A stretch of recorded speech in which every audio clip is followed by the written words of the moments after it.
Et pour tout comprendre, c'est aujourd'hui à 17h45.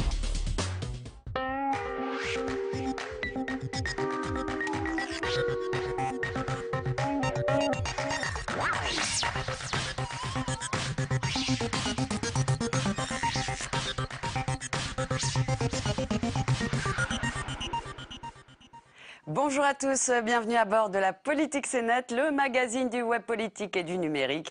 Vous le savez, vous pouvez commenter l'émission sur Twitter avec le hashtag LPCN. Pour son dernier numéro de la saison, la Politique c'est net rembobine l'année. Du fiasco à l'UMP en passant par le tweet papal, sans oublier le Harlem Shake, le club des gazouilleurs fait son palmarès 2012-2013. Mais tout de suite, c'est l'heure du Weborama, la revue du web subjective et néanmoins impartiale, le zapping des vidéos et de l'actu passé au scanner par Nicolas Béard. Big Brother existe et il est américain.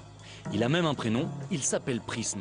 Selon le Guardian et le Washington Post, la NSA, l'Agence pour la sécurité nationale, fliquerait les internautes.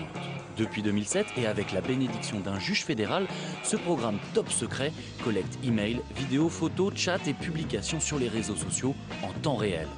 En piochant allègrement dans les serveurs de 9 géants du net comme Microsoft, Yahoo, Skype, Facebook ou encore Google. Les services secrets ont tenu à rassurer, ils ne surveillent pas les citoyens américains, mais le reste du monde. Ouf! À des fins, nous disent-ils, de lutte contre le terrorisme. Même si les grandes firmes du web démentent une à une l'existence d'un accès direct sur leurs serveurs, la nouvelle fait grand bruit. Une curiosité un peu démesurée, légitimée par le Patriot Act, mais qui n'en finit pas d'embarrasser l'administration Obama. Plus controversé que Jésus, les ovnis, les témoins de Jéhovah et même les attentats du 11 septembre, il y a Ségolène Royal.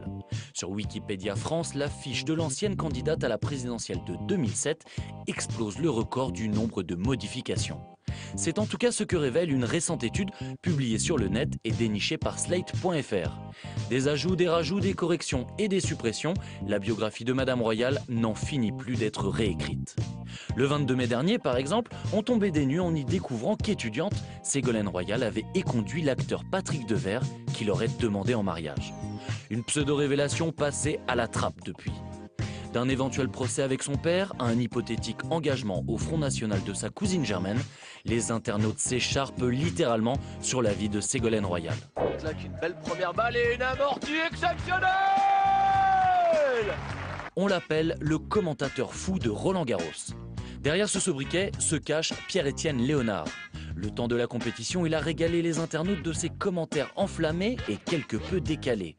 Et s'il se sentait si libre, Pierre-Étienne Léonard, c'est parce qu'il sévissait uniquement sur le net, en streaming, sur le site France TV Sport, où il ne commentait pas les matchs, il faut bien le dire, les plus attendus.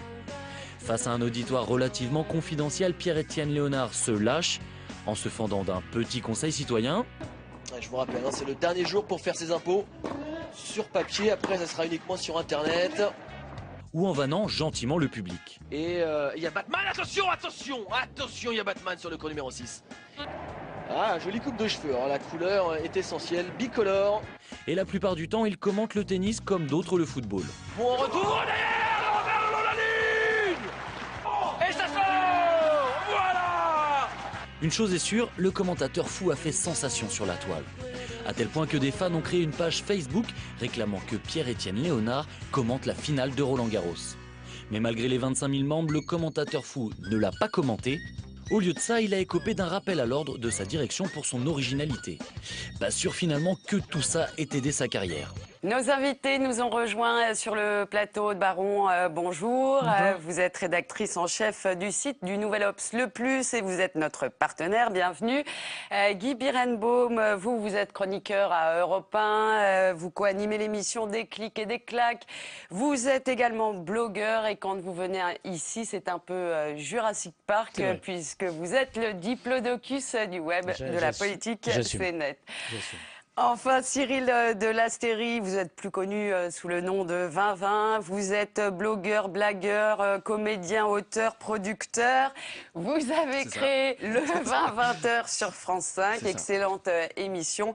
Bref, vous êtes casé mais inclassable. Une réaction à cette revue du web, notamment peut-être sur la cybersurveillance. Est-ce que la réalité dépasse la fiction? Alors, il y a un an, j'aurais dit ça, mais ça fait un an que je traite ce sujet dans le 20-20h, justement. On a reçu une fois sur deux la quadrature du net, tout ça. Donc maintenant, je suis blindé.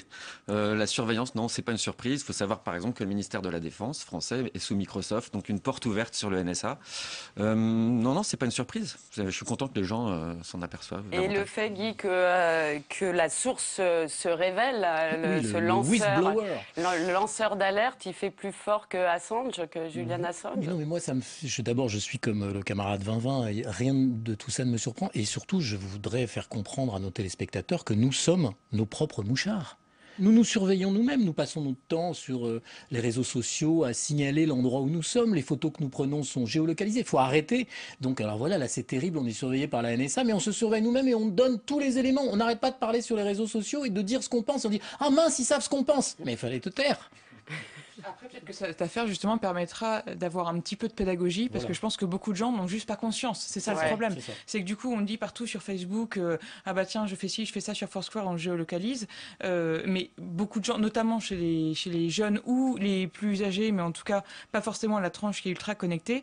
Et du coup, voilà, peut-être qu'au-delà du côté très émotionnel et quelque part assez alarmiste, je pense qu'à un moment, il faut juste prendre un petit peu de recul et se dire, bon, tout ça n'est finalement peut-être pas si grave, mais juste voilà ce que chaque outil, chaque réseau social donne comme information sur vous. Bien sûr. Et sur Ségolène Royal, donc, qui affole toujours la toile, Wikipédia, etc. Là, il y a deux rigolos qui s'amusent. Je veux dire, il faut être sérieux 2 minutes. On voit bien le niveau de sérieux des informations qui ont été évoquées dans ce très bon sujet montre bien qu'il suffit de 2 personnes ou même d'une personne qui va modifier. On sait comment ça marche. C'est collaboratif. Alors moi, je rajoute ça, toi, tu rajoutes ça.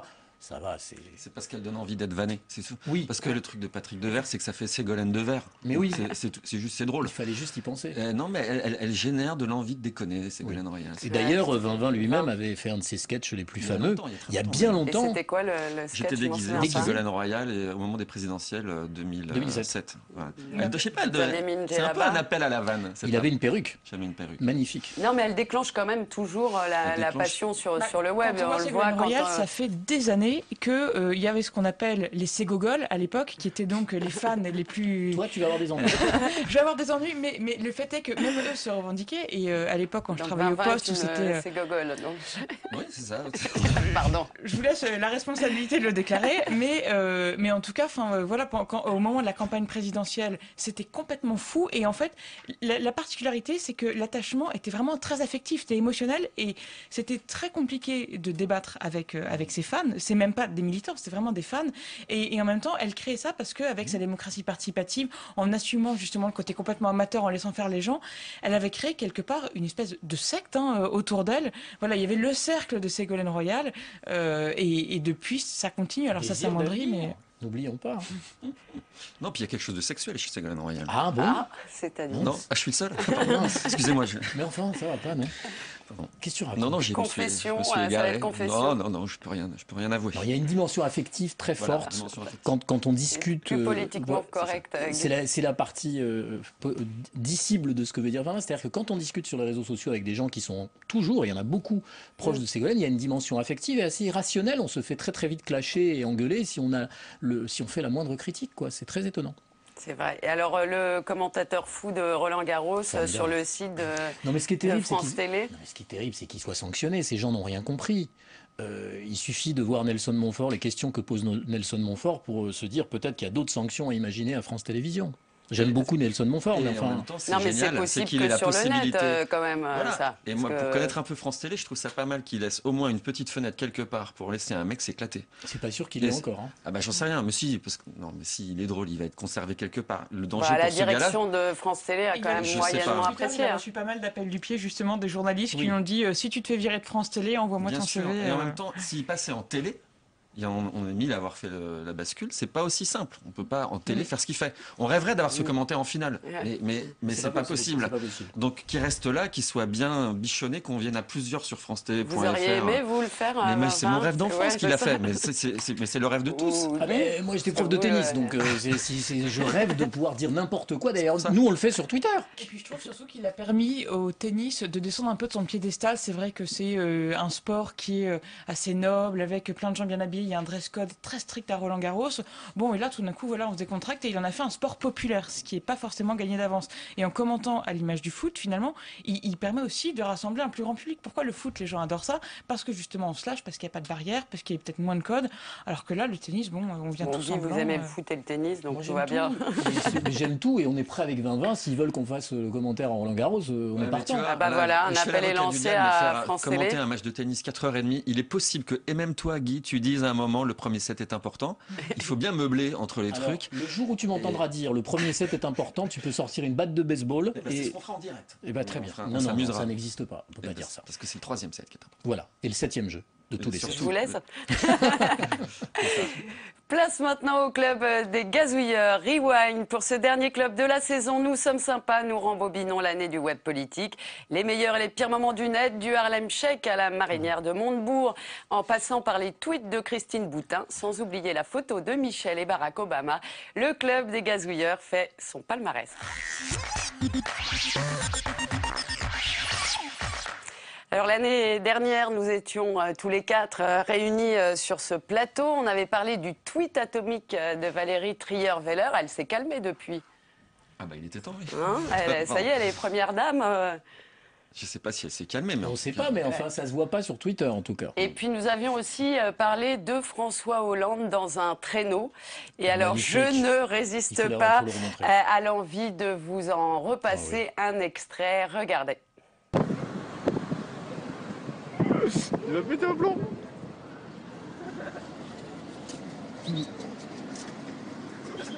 J'adore. Tu peux ou pas, c'est trop vrai. C'est trop bien. C'est trop bien. Il n'était pas président, hein. Il était tout juste élu quand on avait commenté cette vidéo. Mais là, c'est dans les rues de Tulle, hein, oui, mais c'est magnifique. Là aussi, c'est la dimension artistique dont je parlais tout à l'heure, comme notre commentateur préféré de Roland Garros. On est dans un truc chez David Lynch ou bien Bill Murray, on ne sait pas. Cette vidéo semble encore plus décalée aujourd'hui, où il est vraiment installé quand même dans les habits du président, qu'on est en pleine rigueur, la crise. Bien, hein. Je trouve pas qu'il ait vraiment changé, moi. Non. Je le vois toujours un peu comme ça. Moi, je suis assez d'accord. Avec les huskies et le traîneau. Je sais pas. Moi, je suis assez d'accord. Il y a toujours une obsession de l'absence de prise de risque. Et ça rejoint ce qu'on disait tout à l'heure sur France Télévisions et le commentateur fou. C'est-à-dire que dès qu'on sort du cadre, attention, c'est mal. Ça va pas. Et là, tout à l'heure, on parlait aussi d'Arnaud Montebourg avec sa marinière. Il a fait quelque chose un peu original. Alors après... Voilà, c'est pas forcément du goût tout le monde, mais moi je trouve ça bien de mettre en avant l'originalité, qu'on ose un petit peu.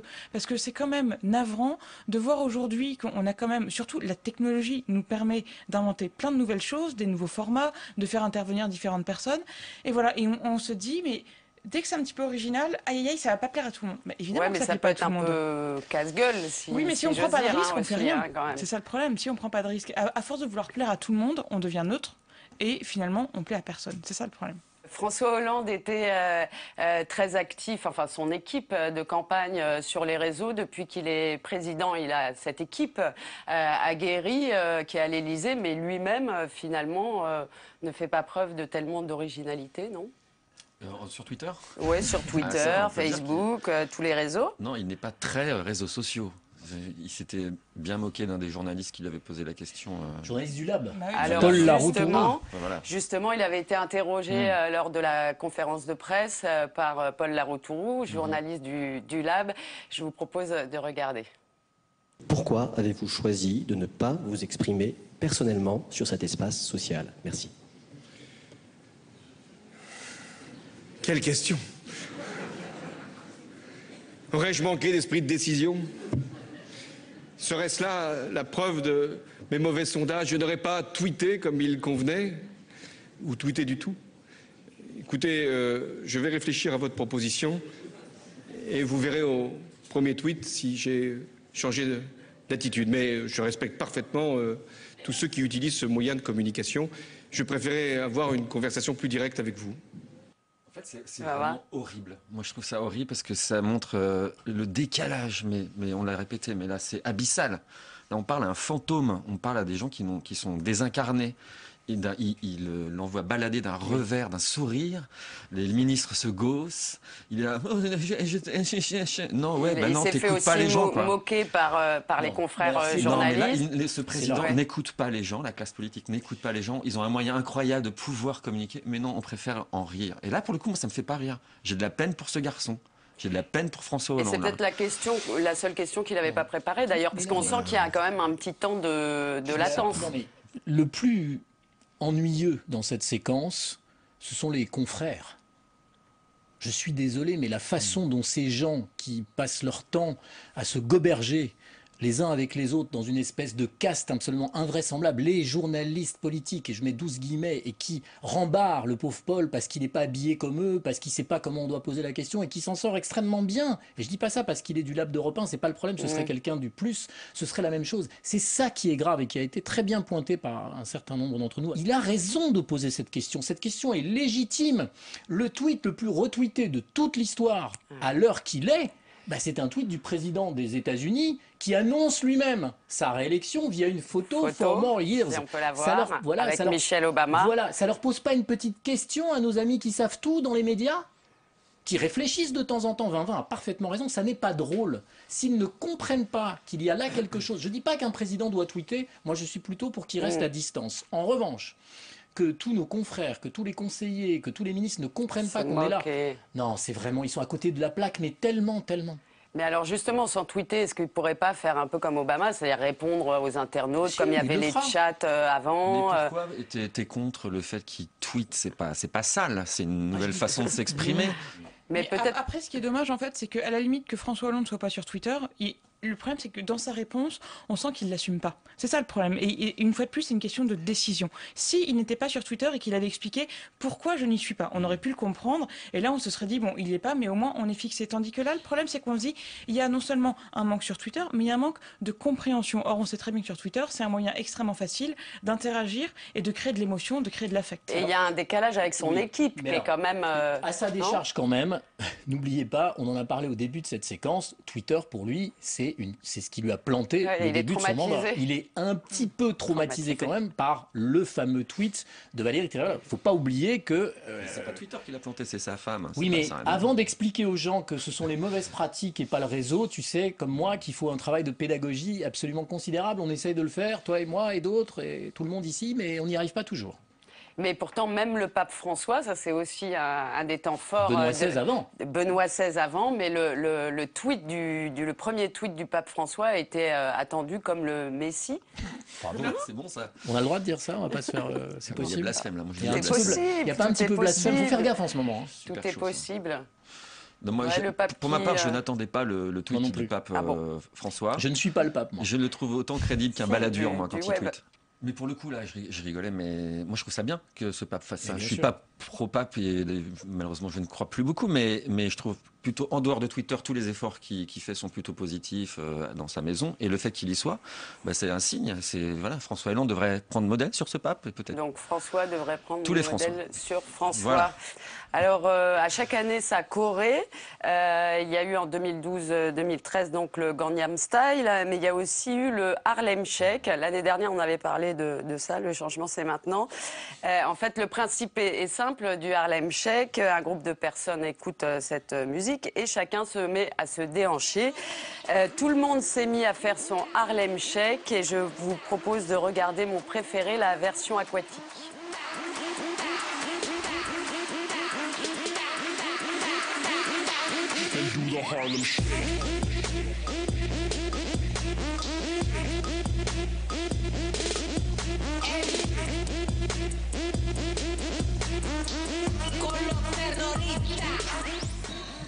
Si tant de drames drame n'avait pas eu lieu cette année, nous aurions eu un Harlem Shake à l'université d'été de l'UMP, c'est sûr. Comme le fameux Lip Dub. Mais alors là, je ne crois pas qu'ils vont le faire. Je le vois pas trop à Hortefeux et Wörth, à la Baule, ça va pas le faire là. Vous l'avez pas fait, vous Si, moi j'ai dû le faire, ils m'ont forcé à Europe 1, on l'a fait un soir, mais la vidéo, on l'a gardée dans nos téléphones. Elle n'est jamais sortie tellement. C'est pas beau ça, c'est pas très web. Elle existe, mais. Pas partagée. Mais moi, c'est avec ce Harlem Shake que j'ai découvert, j'ai réalisé l'obsolescence sur le net cette année, plus qu'avant, c'est-à-dire que ça dure 2 jours une mode. C'est ça, c'est déjà has-been. À la prod, on s'est dit, bon allez, on va en faire un, le lendemain. Le temps qu'on monte le truc, c'était sur le lendemain. On a vu que les télés commençaient à le faire. On s'est dit, c'est plié, c'est mort, c'est plus drôle. Et ce qui était drôle, c'est justement de voir du côté des agences de communication, notamment, où du coup, c'est devenu à la mode de faire son Harlem Shake. Et en fait, effectivement, c'est devenu complètement ridicule. Et une agence de communication qui est quand même supposée porter une image, bah, du coup, se tirer une balle dans le pied en faisant son propre Harlem Shake. C'est tout de suite has-been. On jette aux oubliettes le Harlem Shake. C'est plutôt dans les leçons qu'on a à en tirer où c'est intéressant parce que du coup, là, on voit vraiment que ça faisait longtemps, je trouve qu'on n'avait pas eu un objet dans la culture Internet qui génère autant de mimétisme en fait, parce que c'est ça aussi la force des réseaux sociaux, c'est qu'on s'approprie un objet et on le répète, on le répète. Et finalement, oui, mais ça donne un sentiment énorme d'appartenance à une communauté, tout en se distinguant, en se disant je vais essayer de faire mieux que les autres. En fait, on est jaloux parce qu'on n'a pas trouvé un truc inventé à nous. Mais on va être promis l'année prochaine. Nous reviendrons ici, nous aurons inventé quelque chose. Non, je vais pas cracher. Alors, il y en a qui n'ont pas fait le Harlem Shake, c'est la manif pour tous. En tous les cas, ils sont extrêmement organisés sur le web. Est-ce que ça veut dire qu'une mobilisation à grande échelle peut pas se passer des réseaux aujourd'hui quand même? C'est sûr, oui. Ça c'est certain, ça passe par là. Et Christine Boutin, elle a énormément tweeté, hein, c'est un peu tweetateur. Elle est devenue, elle l'était déjà un peu, mais la tête à claque des réseaux. Il y avait Morano avant elle, il y a eu aussi Véronique Jeunesse cette année. Une réaction? Boutin, ouais, nous a bien agacé. Pour ma part, hein, c'est les tweets de Boutin m'ont hérissé le poil. Je ne la suis pas, mais on se retrouvait à la retweeter. On est obligé de la lire. Un peu pourri mon année, pour ma part. Moi, je pense qu'il y a une leçon plus sérieuse et plus grave de tout ça. Moi, j'ai quand même vu se développer aux marges de la manif pour tous, parce qu'il n'est pas question de dire que tous les gens qui sont contre le mariage sont des homophobes et des fascistes. Mais moi, j'ai vu vraiment des fascistes sur les réseaux sociaux, et je les vois tous les jours, et des vrais fascistes. Il faut appeler leurs choses par leur nom. Dans les médias, on dit les ultras. Non. On parle de fascistes, on parle de gens qui disent les sodomites sont dans la rue. On parle de ces gens-là, on parle de ces groupuscules, dont je citerai même pas le nom parce que j'ai pas du tout envie de leur faire de la publicité, qui se sont servis de ce mouvement, qui l'ont cannibalisé, qui l'ont infiltré, parce que ce sont d'extraordinaires militants, alors qu'ils tiennent dans une cabine téléphonique. Et on sait comment tout ça a fini, et ça me dégoûte profondément. Je veux dire, et je peux pas me marrer là. Et ce que je vois et la violence que je prends en pleine tête tous les jours sur les réseaux sociaux, parce que je regarde, je suis bien obligé de regarder. C'est mon job. Ça me fait pas marrer, et je crois qu'on a tous une responsabilité, et que de temps en temps, il faudrait sans doute être un peu plus mûr, éviter de partager un certain nombre de choses qu'on partage parce qu'on se dit on va montrer ça tellement c'est odieux. Je pense que de temps en temps, sans adopter... Oui, parce que quelque part on médiatise, on participe à l'effet boule de neige. Voilà, et tous les sites qui font des papiers, t'as vu la une de ce canard, c'est horrible, etc. Et on y va, et la boule de neige est de plus en plus grosse. Essayons, c'est mon avis. Je pense qu'il y a un moment, il faut mettre le mouchoir par-dessus, se débarrasser de ces gens et ne pas leur donner la moindre audience. Ce sont des provocateurs, des fascistes qui ne demandent qu'une chose, c'est que nous parlions de pitié. En tout cas, c'est la première fois moi que ça m'a permis de faire un tri dans mes amis, mais c'est la première fois dans ma vie même, j'ai trouvé ça assez grave. Ça m'obligeait à me dire, ah merde, celui-là je l'aimais bien, mais là ce qu'il dit c'est vraiment grave. Et cette affaire amis virtuels, les amis virtuels, oui, j'ai tout d'un coup vu des gens incroyables. Je me suis dit, mais c'est pas vrai, ils viennent pas mettre ce truc-là, il va pas dire ça, il a pas dit ça. C'est la première fois que j'acceptais moins les opinions des autres. Et le deuxième point, c'est ce que disait Guy, c'est effectivement, ils sont pas très nombreux, mais Internet permet des gens, même à 10, ils ont autant d'effets qu'à 100 000. Mais et du coup, quand on le lit, on ne sait pas trop l'importance que ça prend. Même 10 personnes peuvent avoir la chambre d'écho de l'équivalent de l'UMP, qui est quand même un parti. Et là, on est responsable. On doit être responsable. Et là, c'est de notre faute. Ouais. Et c'est de notre faute. Et les gens ont le mauvais réflexe. Et encore une fois, c'est c'est pas pour dire qu'ils sont idiots, c'est pas juste, ils devraient réfléchir de temps en temps à l'écho qu'ils donnent à des choses qui ne méritent pas cet écho, tout bêtement, et donc voilà. Ça va prendre 10 ans, ça. Je pense que la compréhension... Oui, c'est un problème de culture, Cyril a raison. De culture du web. Moi, il y a plein de sujets dont je me suis interdit de parler sur Internet. Ah oui. Tout seul dans mon coin en disant je n'en parlerai pas. Je ne veux pas jouer à ça. Quelle vidéo vous a particulièrement marqué? Qu'est-ce que vous avez aimé? Puisqu'on arrive quand même à la fin de cette émission. Ah bon c'est fini déjà? Bientôt. Moi, cette année... je peux dire mon avis. Oui, pour moi, c'est l'astronaute qui a envoyé depuis la station spatiale internationale la version de Space Oddity de David Bowie. C'est beau, c'est magique. Extrait. This is Major Tom to ground control. I've left forevermore. And I'm floating in a most peculiar way. And the stars look very different today. Non seulement il chante, mais il a passé tout son temps à faire des Skype, à tweeter. Ouais. Alors s'il y a un gars qui a compris les réseaux sociaux, c'est lui, l'homme de l'année, je crois. Non mais il est extraordinaire. Il nous a répondu, on a essayé de l'avoir sur l'émission. J'ai le truc en direct. Bah oui, parce qu'on a dans l'équipe quelqu'un qui est assez fan des étoiles et qui était en communication avec lui. Donc il est en communication avec le monde et avec les étoiles. Mais ce type a tout compris aux réseaux sociaux, comme le pape. Mais alors, moi, ma vidéo, elle va pas être politique, mais celui qui a tout compris aux réseaux sociaux et qui nous a mis une immense claque dans la gueule, mais c'est David Bowie. Le retour de David Bowie cette année, avec tout d'un coup un matin on se réveille et on apprend, vous savez quoi les gars, il y a un nouveau disque de David Bowie. Et puis tiens, voilà la vidéo. Et puis ça tweet, et puis ça Facebook. Alors c'est pas de la politique, mais ça fait une liaison avec ça qui est tout à fait extraordinaire. L'apparition un matin de Where Are We Now, le jour de l'anniversaire de David Bowie, moi c'est ma plus grande claque dans la gueule depuis très longtemps. Moi, je crois que la claque, justement, ça a été... Alors, on reste dans l'espace, mais c'est plus, pour le coup, marketing et médiatique. Justement, on le voit là, c'est le Baumgartner et le magnifique coup de Red Bull. Parce que là, ils ont réussi non seulement l'exploit qu'on parle de partout, mais en plus, si vous voulez, et c'était intéressant, là, c'est un petit peu de la technique, mais nous, médias, on a remarqué que les gens, ils cherchaient pas Félix Baumgartner parce que son nom était incompréhensible pour des Français, ils cherchaient Red Bull. Donc du coup, pour identifier le sujet, on titrait sur Red Bull. Et donc c'est assez génial quand même de la part de la marque. Ouais, mais il y a l'exploit aussi quand même. Bien sûr, il y a l'exploit. mais d'un point de vue marketing, c'est quand même fabuleux. Et le mec, c'est juste quand même un saut à l'élastique. Sans élastique. C'est ça. Et de très haut. Et de très haut. Il a mis 6 heures avant de sauter. Il a sauté à 20h06 le jour de la première de mon émission. Il m'a pourri une audience. On était négatifs. C'est dégoûtant. C'est dégoûtant. Baumgartner, jamais je lui parle. Baumgartner, c'est contre 2020. Il faut que tout le monde le sache. Il n'a pas eu des trucs derrière avec la politique, tout ça. Il a dit des grosses bêtises. Chelou, quoi. Très chelou. Le mec s'est sauté, c'est tout. Oui. On arrête. C'est un sauteur. C'est un sauteur. C'est un sauteur. On finira pas comme ça. Pourquoi la grosse tendance aussi, c'était vrai, le cas déjà avant, mais c'est le live tweet des émissions en direct, c'est-à-dire le fait de commenter sur Twitter des émissions. Et si je vous dis live tweet de Miss France, d'Eurovision, ça vous fait penser à qui, ça? Oh bah, c'est à plein de gens, tout le monde, non? Il y a quelqu'un en particulier? Oui, il y a quelqu'un en particulier. Et comme les internautes me l'ont réclamé, elle est déjà venue sur ce plateau. Ça vous dit rien? Je sais pas, on va voir. Qui Miss France, donc l'Eurovision. Lise. Il n'a pas trouvé. Voilà, on accueille Lise Pressac. Les internautes l'ont réclamé, donc j'ai cédé. Et je l'ai fait venir pour cette dernière. J'ai un micro, regarde, c'est vachement bien fait la télé. Bonjour Lise. Alors vous, votre top flop de l'année? Vous en avez parlé beaucoup de Christine Boutin tout à l'heure. Et pour moi, c'était surtout la vengeance un peu. Sa page vandalisée Wikipédia, c'était fin janvier. Ils sont aussi vengés sur Facebook en plein débat sur le mariage pour tous. Avec il y avait plein d'excréments sur sa page virtuelle. C'était une gentille vengeance. Voilà. Donc ça, c'est votre top ou votre flop? Ça, c'est le flop. Et le top, moi, je trouve que c'est... vous en avez parlé aussi du pape, Pontifex, ses comptes multilingues et ce compte en latin.